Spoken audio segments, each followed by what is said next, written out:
আজকে যারা মেসিকে ঘৃণা করে, যারা আসলে পছন্দ করে না লিওনেল মেসির জাদুকরী ছোঁয়া, যারা তুলনা করেন মেসি, রোনালদো, নেইমারের মধ্যে, যারা আজকে আর্জেন্টিনাকে ছোট করে দেখে, যারা ব্রাজিলের সমর্থক কিন্তু আর্জেন্টিনাকে কোনো একটা কারণে ডিসলাইক করে, সেই তারা যখন মেসি দৌড়চ্ছিলেন, তার পিছে পিছে যখন 4-5 জন 10 জন 12 জন ডিফেন্ডার দৌড়চ্ছিল, তখন তাদের কি মনে হচ্ছিল?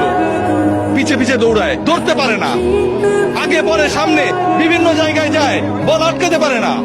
এটাই হচ্ছে একজন ফুটবলারের সৌন্দর্য, লিওনেল মেসির সৌন্দর্য ও জায়গায়।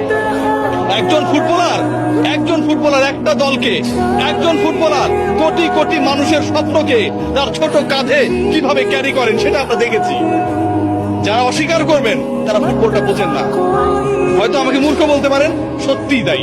ব্রাজিলিয়ান কিংবা অন্য কোনো দেশের সমর্থকরা যারা অপছন্দ করেন, যারা আসলে লিওনেল মেসির এই জাদুর ছোঁয়ায়, মন্ত্রমুগ্ধতায় আটকাতে চান না, যারা লিওনেল মেসির এই অবদানকে, একজন ফুটবলার পুরো দলটাকে কিভাবে গড়ে তুললো, স্বপ্ন দেখালো, এগিয়ে নিল, শেষ পর্যন্ত জয়ের প্রান্তে, জয়ের সেই সুন্দর একটা জায়গায় পৌঁছে দিল, সেই জায়গাটাকে যারা আসলে বিশ্বাস করেন না, তারা আসলে ফুটবলের সৌন্দর্যই বোঝেন না।